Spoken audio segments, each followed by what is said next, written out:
After UFC 314 just passed, are the fighting nerds really taking over the UFC? Alright, so guys, welcome back to another video. Today we're going to be talking about the fighting nerds. How good are they and who has the best chance of winning the title? Or maybe they'll all have the chance. Today we're going to be talking about Mauricio Ruffy, Gene Silva, Kyle Barallo, and of course, Carlos Prates. Alright, so first up, we're going to talk about Gene Silva. This guy just fought at UFC 314 and he's exciting and he's much better than we anticipated. Now, obviously, this guy's a beast. But his next fight, they're gonna target the 10 to 6 range, I believe. I mean, I think there's a lot of fans around this guy, and that's what Dana White likes. If you could get a crowd pleased, then he's gonna put you up with the big dogs, and that's what they're gonna do with him. They're probably gonna make him face probably Lerone Murphy because Lerone Murphy had a really boring fight last time. So it's kind of like, okay, if Gene Silva beats him, like it's more hype for Gene Silva and he takes a boring guy's place. That's what I just think. Do I think Gene Silva could win the title in this division? Yeah, I do. I see him. I think he's better than Yair Rodriguez. I think he's better than Movsar Evloev. If we're talking about striking, yeah. Movsar Evloev obviously has better wrestling.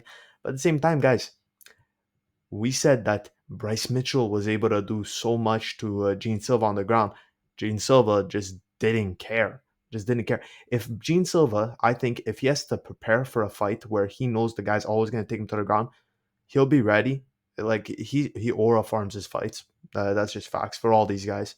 But listen, I think he's better than most guys in his division, and he has a chance. I mean, him and Diego Lopez in a fight would be close. I don't see how it wouldn't be. Uh, I think Gene Silva does have the case to become champion, especially with Alex Volkanovski aging. Obviously, I see Alex Volkanovski beating Evloev and maybe facing Yair, beating him again. But Gene Silva may be the guy to dethrone Volkanovski at a point, or at least give him his toughest test in the division currently. The second fighting nerd we're going to be talking about is Mauricio Ruffy. Now, Mauricio Ruffy has it the toughest out of everyone. He has to deal with the toughest competition by far. His champion's Islam Makhachev, his number one contender right now. Well, like as it looks, you got Arman Saryukin, then you got Ilya Taporia. Very heavy on wrestling because Ilya Taporia, a lot of people don't know, but he has very good jiu-jitsu and very good grappling. Now, Mauricio Ruffy, it's not that he doesn't have good grappling. We haven't seen much of his grappling, and it's just that we definitely know that it's not on the level of a Dagestani like Makhachev. It's not on the level of a Georgian like Taporia. It's not on the level of an Armenian like Saryukin. I'm just saying these guys are very good wrestlers, and it's going to be very hard for him to break that top three. Now, do I see him entering the top five once in his career? Yes, yes, I do think he could be a settled top fiver. I just don't know about that champion. I don't know about being a champion. But then again, guys, this guy's still got five more fights until the title, in my opinion. And if he could grow during that time, and I do see him winning most of those fights, or at least, or maybe all those fights, he has a very tough division, but he's very good also. So I'm not going to doubt the guy because you can't doubt fighting nerds. But I do believe he's the least likely fighting nerd to win the championship. Yeah. I do believe that he's the one fighting nerd that it's going to be the hardest to become champion. And yeah. All right, guys. Now we got the most likely guy to win the title. We got Carlos Prates. This guy is so interesting, so powerful, so explosive, and so technical.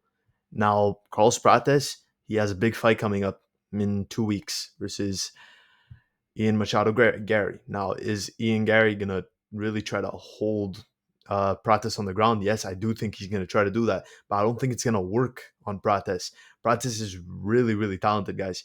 Just like all the fighting nerds. But this guy, wow. Wow, he is a highlight. He is a highlight. Now, I do see him winning in the exchanges up top with Ian Gary, and I see him winning that fight. Now, the situation at welterweight's a bit weird now. You obviously got Bilal Muhammad fighting JDM. Then you're going to have Sean Brady versus Rachmanov for a title eliminator. Whoever wins that probably is going to fight Bilal if Bilal wins. Then you got JDM. I think he should fight the winner of this fight. And if the winner of this fight beats JDM, then I think that warrants a title shot. I just think it does because Carlos Prates deserves his shot at the title. if he has those two wins. Ian Gary, JDM, those are two of the best strikers at the division. You got the best boxer, and you got one of the best kickboxers in the division. That's perfect. That's a clear shot. And do I think Prates could reign at welterweight? Yeah, he could. He could. He has the talent for it, and you know what? He has the support. His gym, his their coach, the Fighting Nerds coach, has to be one of the most brilliant guys I've ever seen teach them. Like wow, if you ever watch their training sessions, this guy has a crazy MMA mind, and I'm surprised no one's even talking about this. The guy behind the Fighting Nerds. Yeah, but guys, Prates, I think he's most likely to win the title in this division. Him, Gene Silva, and let's talk about Kyle Barallo. Now we got Kyle Barallo. Now Kyle Barallo has trained with Hamza Chimaev, and he said that Hamza's very good at wrestling, but he sees some holes in his game, whatever. Guys, he's the most all-around fighter out of all these four. Everyone's admitted it. It's a known fact by now. Now, what I think Kyle Barallo can do, I do think he can win the title. Just, I do believe he could beat Dricus Duplessis. Hamza Chimaev, I'm not sure. Now he has the advantage over Hamzat when it comes to the later rounds. I don't believe Hamzat Chimaev really has the gas tank to perform later in the fights. And when you're in a heavier division, I mean, we're talking about the guy that, he kind of got pieced up by Burns a bit. All right. He did. Kyle Barallo, he could definitely do that as well to Hamzat Chimaev. And in a 5 rounder, it'd be very hard unless Hamzat has improved his gas tank. But I do see Kyle Barallo being able to become a champion in this division. But most likely, the best case for him to become champion is when Hamzat Chimaev most likely moves to light heavyweight, which he probably will. He probably will move to light heavyweight, Hamzat. He's probably going to want to do it. And I think he'll find success in that division. It's just because that division's not really talented. But yeah, I see Kyle Barallo becoming champion if Hamzat's not in the division. If Hamzat is, it's going to be fairly hard, but he can do it probably. Guys, the Fighting Nerds, I can't doubt them anymore, really. Even though Hamzat's like one of my favorite fighters, Fighting Nerds, they're kind of what it is right now, guys. They're taking back the UFC a bit. With these guys, for sure. All right, so guys, we got Ruffy at 4, Barallo at 3, and then you got Gene Silva at 2, and Prates at 1. Do I think these things could switch up anytime? Yeah, these guys always have a more impressive performance than the last. So there's probably going to be multiple videos on this. It's maybe like 3 months later, 3 months after that, 3 months after that.